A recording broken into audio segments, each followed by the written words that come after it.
it doesn't matter what I want. Like it honestly doesn't. Like whatever they can do best for themselves to work in the best way that they can, I'll adjust to that. Where I think leaders get in trouble is not adapting specifics of their leadership style to the different members of their team. It's so refreshing being able to leave a site on a Friday afternoon, knowing that I'm not going to be here next week, so I'm going to go and be down at another site with y'all. Yeah. And not having any reservations or concerns about how the site's going to be.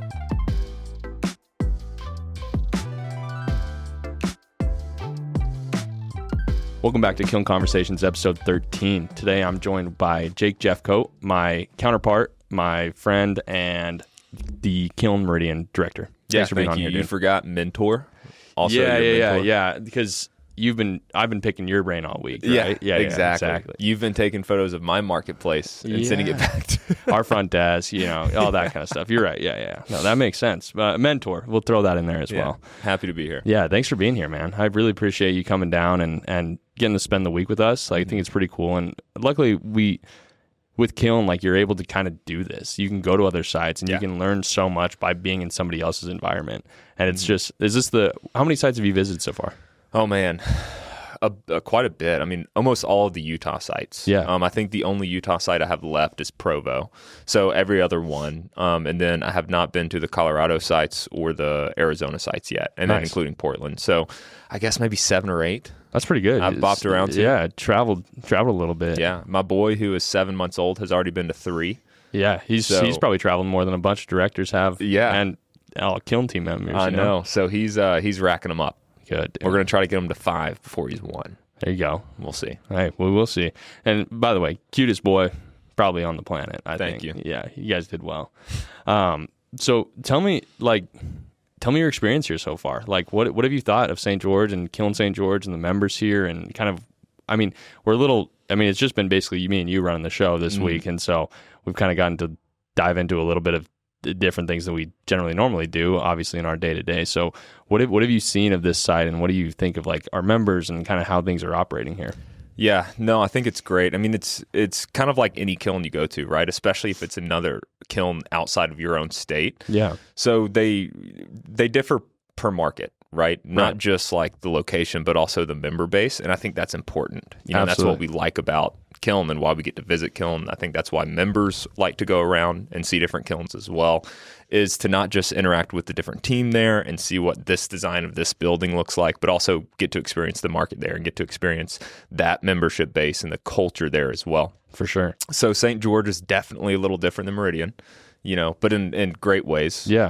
All great ways. I think that one thing I'm seeing here that is a little bit more built out than what is true and happening in Meridian is this culture of wanting to be on the forefront of AI with different master classes that y'all are doing, or the great attendance for marketing master classes, right? Our most attended master class is typically a legal one. Really? Yeah. So for small businesses that are starting out, or that they've been running for a decade, we have a lawyer team come in and provide a legal lunch and learn once a month, and it's super well attended. Interesting. Yeah. Same thing. We have a Tech Tuesdays that happens once a month as well. That one's pretty well attended. But for the most part, where Meridian differs from St. George, and tell me if this is wrong, just in my 4 days of being sure. Yeah. It seems like St. George probably focuses more heavily on tech companies and a little bit higher of a footprint on tech companies. I could be wrong there than a Meridian, but in true Utah fashion kind of has that tech startup ecosystem in its blood, where Meridian is more on service companies, or real estate companies or mortgage companies. We have a few insurance companies out of our space as well. Now we do have a decent footprint of tech companies as well, but Idaho market just is not quite there from a tech standpoint on the size or the scope of how many people are running tech companies out of Idaho. Now we do have some really cool members that are trying to change that. Yeah. One of our members is hosting this huge event this coming fall in Boise.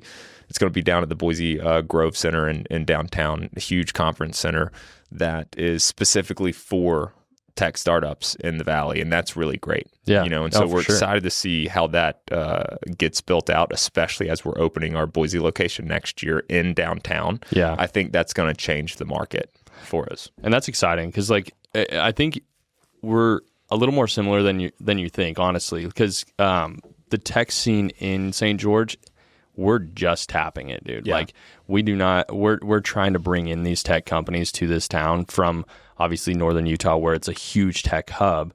Obviously, we're different because one, smaller town. Yeah. Two, we don't have that city landscape that a Salt Lake City would have, or a Vegas would have, or Phoenix, exactly. Yeah. And where it's like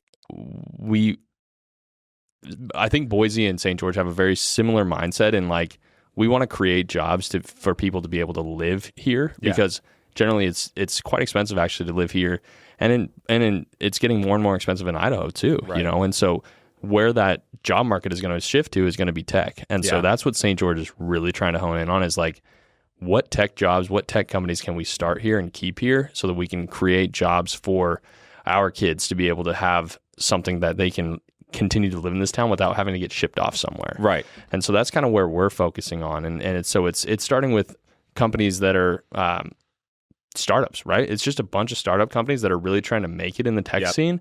And then we have a few established different companies that are in the tech space that are up on Tech Ridge, or we have a few that are actually in here. But it's very much like we're just like trying to hit that surface of like an established tech community. Yeah. And we do something similar where we have every first Friday of the month, we do a tech group. And so those things are so important. And that's why like Kiln as a space is so innovative. It's so friendly to be around, because you can have these small ideas in a larger environment. Right. Yeah. And a lot of collaboration that gets built into that. For sure.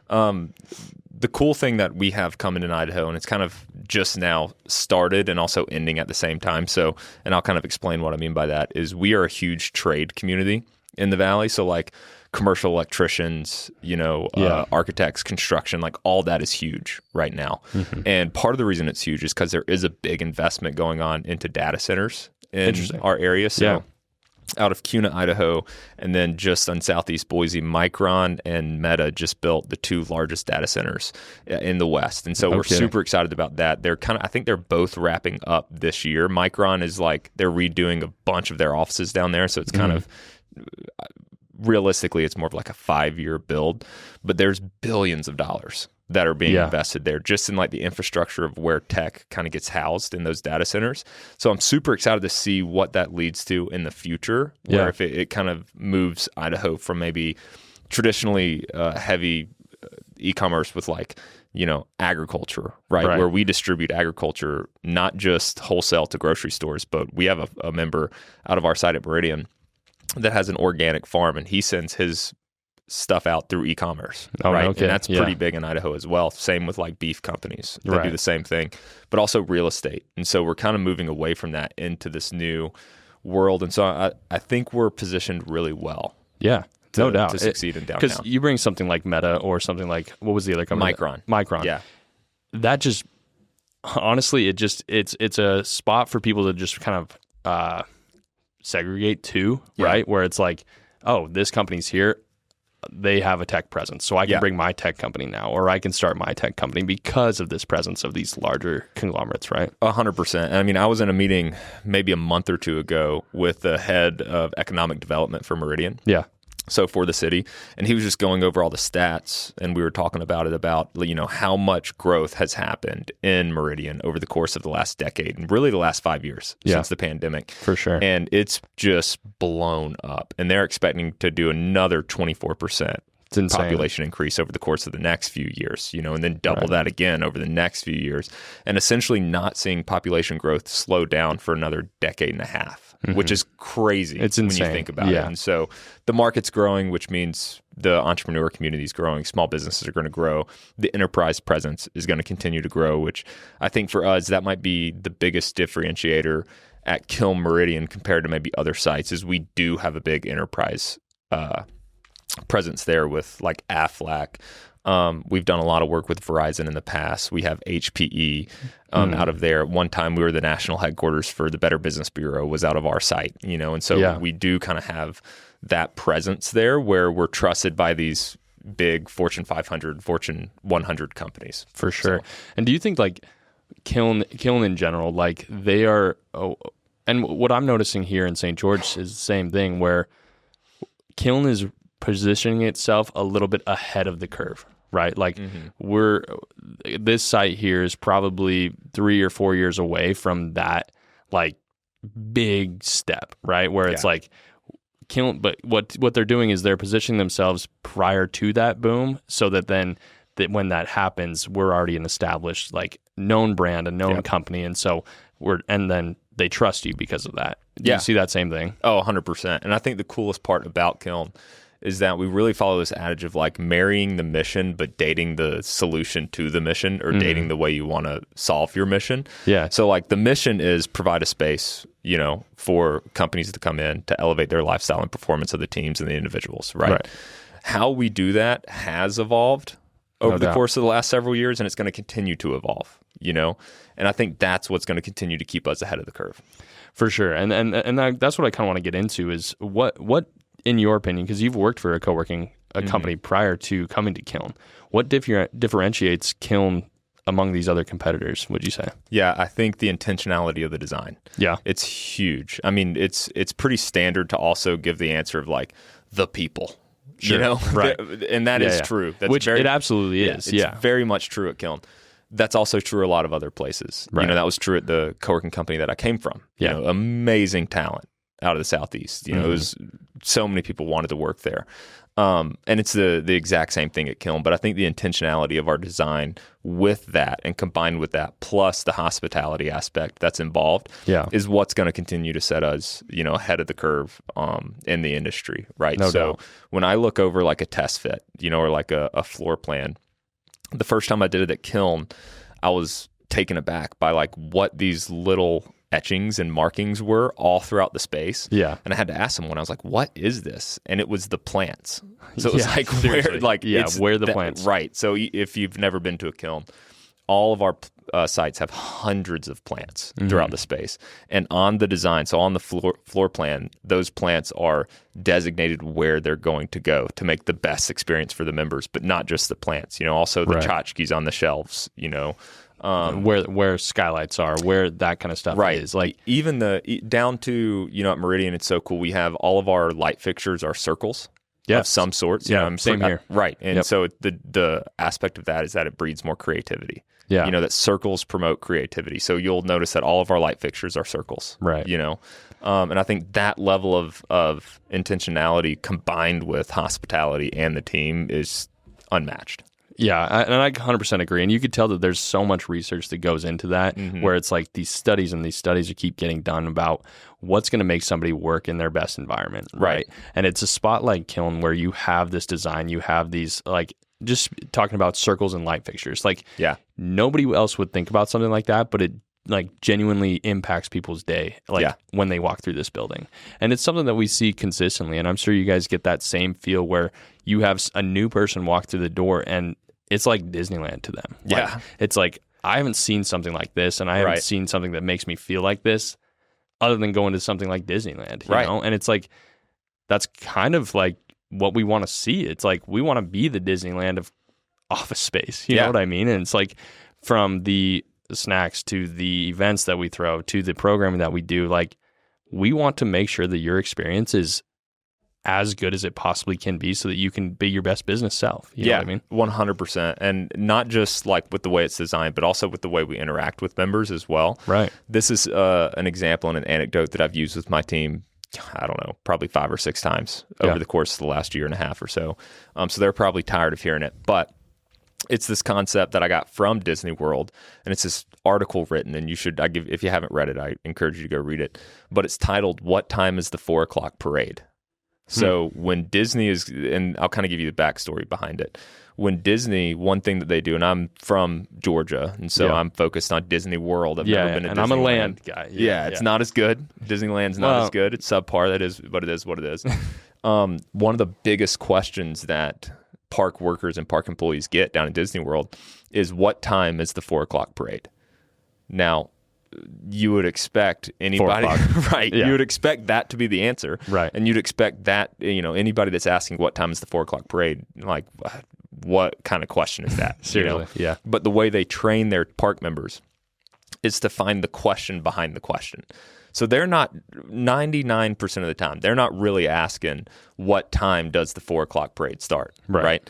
And so they train their employees to kind of look at the individual and try to read between the lines there and find the question behind the question. So they'll respond by saying, well, if you have small kids, the best place to watch the 4 o'clock parade is by Cinderella's castle, you know, or if you're really interested in seeing this one float, or Goofy, for instance, like if you want to see Goofy and have the best interactions with him, he typically stops right here at this intersection of the two roads to like shake hands and maybe get a few photos done, right? Yeah. And so they find that question behind the question and try to answer what they're really asking, which typically is not what time does the parade start. It's like, hey, how early do I need to get there if, you know, my party size is 15 people, you know? And it's the notion of collecting as many dots as you can so you can connect those dots later on. And I think that's what Kiln does really well. Yeah. And how could you relate that to something that happens at Kiln? Yeah, I mean, probably you could find a million different ways to do it every single day, you know? I mean, I thought of 10 in my head, but I'm curious what you've experienced on that. Yeah, so my team does an exceptional job of this, and I'll kind of give one example.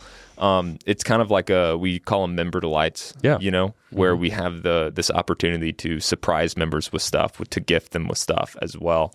And one of the examples here is, it was kind of a sad moment, but one of our members' mothers passed away. You know, and that's never an exciting thing to hear. No. But as you know, you get close with your members and they're open with this kind of stuff and they talk to you about it. Yeah. And so through conversation with him, we found out that his mother passed, and we continued to ask questions like, oh man, like what was she like? You know, because we could tell he wanted to talk about it. So he opened up like, oh, she loved musicals. Oh man, what was her favorite? You know, and he was like, Oklahoma. That was her absolute favorite musical. In fact, me and her used to watch it all the time when I was a kid growing up. Like we really bonded over Oklahoma, you know? And so immediately the team banked that as something that was super, super important to him. And so instead of the kind of traditional, you know, like bouquet of flowers and like a note or something like that to give to someone who is mourning a loss, we bought a Oklahoma on vinyl with a handwritten letter to give it to him to say like, hey, you know, I hope you can go and enjoy this, you know, in memory of your mom. Yeah. You know, I hope this brings back all the greatest memories that you have with her.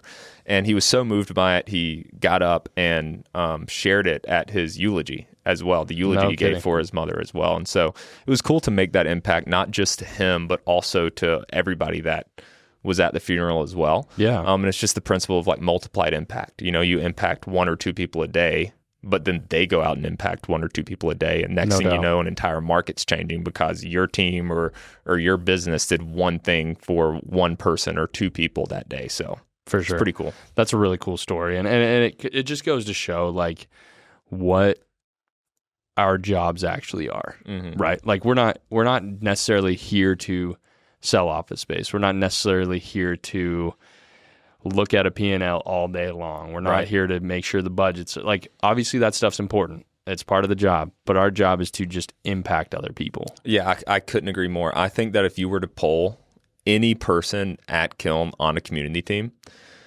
and you were to ask them if they were passionate about selling office space, unless they're lying, they probably wouldn't say yes. You're right. You know, that's my biggest passion. It's just pushing office spaces, selling memberships, you know. But then if you were to say, how passionate are you about people? They'll talk for an hour. Right. You know, like that's the passion. Absolutely. And it's something my team talks about a lot is like we're not in the office business or the coworking business. No. Like we're in the people business. We're a hospitality company. Right. And I think that's true across the board for all of our members as well. Like, you know, they don't sell mortgages.